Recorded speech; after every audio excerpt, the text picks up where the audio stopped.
Hey everyone, and welcome to EtchMoney, where we talk with leaders and change agents in the industry and really get to the heart of their stories. We learn from them, get to hear about their successful digital transformations and what impact their roles have had on their business. Before I tell you about our guests, I'd like to give you guys a number. You can write this number down, maybe put it on a post-it note, but that number is 2,422,698. Anybody got any guesses? Well, that is how many Ford vehicles were sold in 2019. Clearly no small company. And like most major companies, Ford has navigated the pressures of a dynamic economy and the volatile shifts of consumer demand. But what I know for sure is Ford is tough and they're here to stay. Our guest today has a journey to share about her life at Ford in Dearborn, Michigan. Just a stone's throw away from Detroit, the city is home to prominent leaders in the automotive industry. Lisa Gonzalez Smith being one of them. Lisa Gonzalez Smith is a trusted global procurement leader in transforming global end-to-end supply chain processes on both the indirect and direct materials side. With well over 30 years in global end-to-end supply chain process experience, not only has she been successful managing operations, but she also has a proven track record of delivering SAP Ariba global programs at Ford Motor Company on budget and ahead of schedule with state-of-the-art cloud-based technology. Lisa, thanks for joining us today. How are you doing? Etch, hello. It's great to be with you here today, and I really thank you for having me. I'm doing great. Thank you. I'm glad to hear that, Lisa. So I can imagine being part of an esteemed group like the IEAC. You probably thought you'd be traveling the world, globe-trotting, speaking at various events, but I'm guessing COVID may have thrown a bit of a monkey wrench on those plans. You know, it's changed the travel landscape just a bit, that's for sure. But I have to admit, I do not miss the lovely airport experience that I know folks can relate to.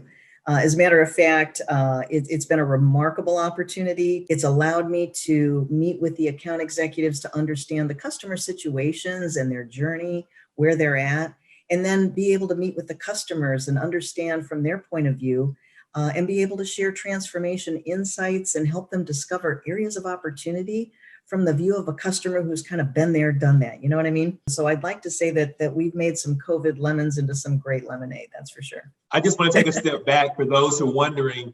The Independent Executive Advisory Council is C-level executives who have retired from their positions as successful SAP customer accounts.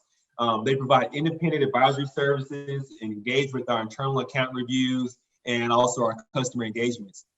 They are an extra level of executive credibility due to their past experiences working at SAP customer accounts, and they have the ability to understand the challenges and opportunities customers face as prospects face as well.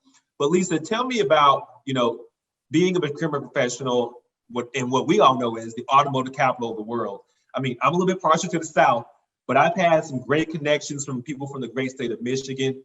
Was Detroit the place to be if you were a procurement professional, a supply chain professional during your time in Ford? Absolutely. Etch, I love the South too, but the Motor City has been my home for a couple of decades now. And during this time, we've seen Motown remain the automotive capital, and I'd like to say that it always will be. But we've also seen the industry broaden to other areas here in the U.S., from Detroit, of course, but then you have the transplants that have grown so much in the South. As a matter of fact, I spent 10 years in Kentucky when I was with Toyota. But what's interesting is that with the shift toward new technologies like autonomous vehicles, electrification, ride sharing and such, Silicon Valley has gained an impressive automotive presence. And it's funny, 10 years ago, who would have really thought about a Motown, Silicon Town kind of connection, right? It's crazy, but that's where it's at. With all that soul in Detroit, talk to me about the landscape at Ford. I mean, systems, processes, culture. Was there singing in the hallways? Talk about the organization, how you guys operated, and how you got to your digital journey. Okay. Ford is a 117-year-old company. It's a widely recognized brand. It has great products, great people. It's a great company. And oh yes, it has its culture. Processes were wide and deep. And sometimes we even had processes for processes, if you know what I mean. And often it was coupled with technology that was almost as old as I am. And I can tell you that means it's getting pretty old there. But there was a lot of manual activity, a lot of tight controls. But we had a strategy. We put together a 5-year business roadmap, an investment strategy for the 21st century. And so for us, that meant we actually skipped forward a millennium, literally, from the mid 70s kind of systems in the 1970s to the 21st century. But automotive is a very capital intensive and a very complex business. And so the priority naturally tends to go toward investing in product development and manufacturing because we want great, safe products. So it was important to have a strong business case to reimagine the procurement processes. And that was really important for our transformation because, as people know, the investment pie is only so big to go around. And we had to kind of muscle our way through with facts in order to get a piece of that pie. I like that word, muscle. Good stuff. So, I'm thinking about companies that I used to work for, and I can only imagine, working in a manufacturing facility. Just the process and how things work are just, profound. The materials used, seeing the process from start to finish. I mean, and even just the purchasing power of a company like Ford on both the direct and indirect spaces. Can you share some examples of what I would say the most critical strategic purchases are for a company like Ford? You're absolutely right about the manufacturing environment. It's like a symphony orchestra when you're on an assembly floor. And I love manufacturing. I love walking the plant floor. And we used to say, I love the smell of cutting fluid in the morning. But purchasing in automotive, like any other heavy manufacturing, has a strong influence on the bottom line. Did you know, Etch, that about 2/3 of total revenue generated has to then turn around and be spent on direct and indirect goods and services? Can you believe it? 2/3. Wow, I did not know and that. So, purchasing's impact that it plays is huge. And so isn't it fair to say that they need enablers in order to support meeting those objectives? Because it literally translates into millions and even billions of dollars in savings annually. You're very right about those enablers. And I want to, take a little bit of a turn. We're talking about Detroit. And, Detroit has gone through, obviously, an economic crisis, 2008, 2009. You probably have had, wavering trust and leadership in the city, probably a difficult place to work. And I'm sure, of course, at Ford, you guys had your own unique challenges as well. But could you point to any compelling event or forces that drove Ford to do something different about the existing source-to-pay landscape?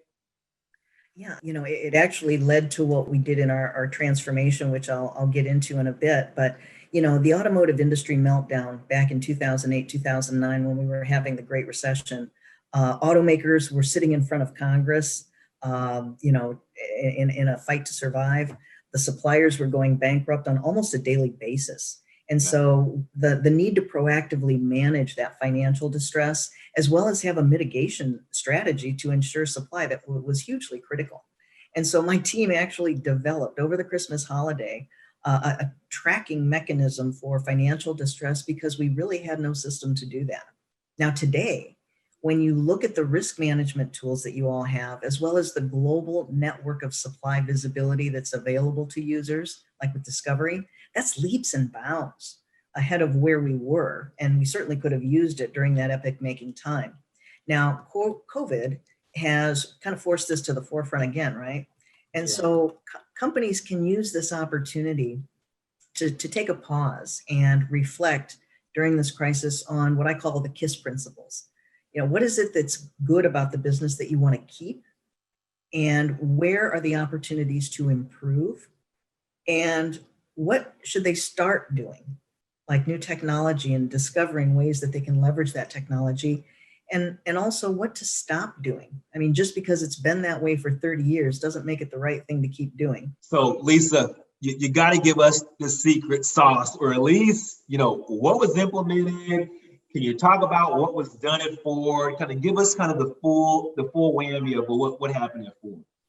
Well, we implemented, as I said, we had a 5-year roadmap of investment that we used to kind of guide us and serve as our North Star on the journey. But we started with a global end-to-end for indirect. And indirect is everything that doesn't go on the vehicle. We call it from flower shops to body shops, because it encompasses all of the things a company needs to run the business without it going in the physical end product. And we did that, we implemented that globally across 5 regions. Over 70 countries, and we embrace the strategic sourcing and the contract compliance, as well as what we refer to as procure to pay. I think it's B&I now, and also the supplier lifecycle performance, the SLP. We also then, as we were designing that, realized there was a real synergy opportunity with strategic sourcing in the direct space. And the direct space, which is everything that goes into the vehicle from seats to struts, accounts for about 80% of the buy. And this is in the tens of billions of dollars. And so we were able to implement that globally across all categories or commodities as vehicle programs came into the development cycle. So at a certain point in the sourcing process that a vehicle's life cycle occurs, we implemented that for all. And this then led to a finance and evaluation for the finance organization, and also further direct procurement transformation. And so we looked at S/4HANA, and I actually led the team to the business case approval and into the early stages of design in that space as well. And as I understand, it's going quite well. Wow. I mean, we live in a world of numbers. We're looking at, COVID cases on the news, looking at how much gas prices are going down, probably how much money we're spending on groceries now that we're all home, right? But, in a world of numbers, can you give us an idea of the tangible benefits Ford has received by going through this transformation? But when we started, I explained, look, we're not even going to look at rogue spend as an issue here, because you had to get an act of the Almighty in order to buy a pen there. And so we focused on a lot of other areas, and those are where the real dollars came through. The significant incremental material cost reduction, both for indirect, especially with complex things like buying an assembly line or buying a body shop or buying a data warehouse or whatever that is, where it allowed us to gain transparency to data that we did not consistently have before. And that was really the premise of our business case. We also gained a lot of operational efficiency because people weren't looking in their C drive and trying to reconcile this Excel spreadsheet to another one, et cetera. The accounts payable team had a significant improvement in terms of getting away from the manual invoicing with the PO to invoice flip. And then also we improved our supplier on-time payment by about 30%. It was significant.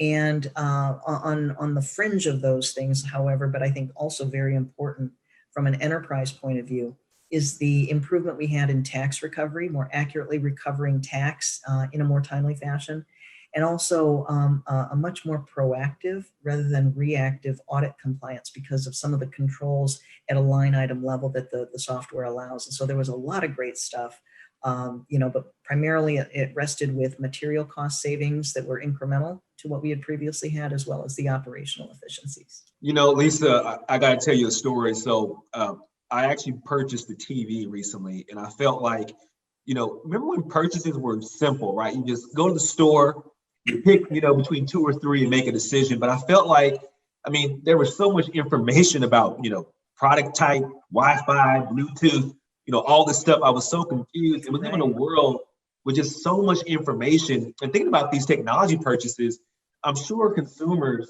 really have to make a decision off of a lot of data.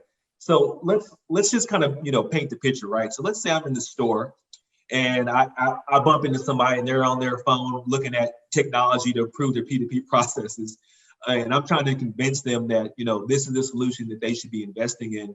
But I only got maybe a minute or so to convince them. How do you suggest I frame that conversation to get that person, to realize the value of these solutions? Sure. Just a couple of thoughts.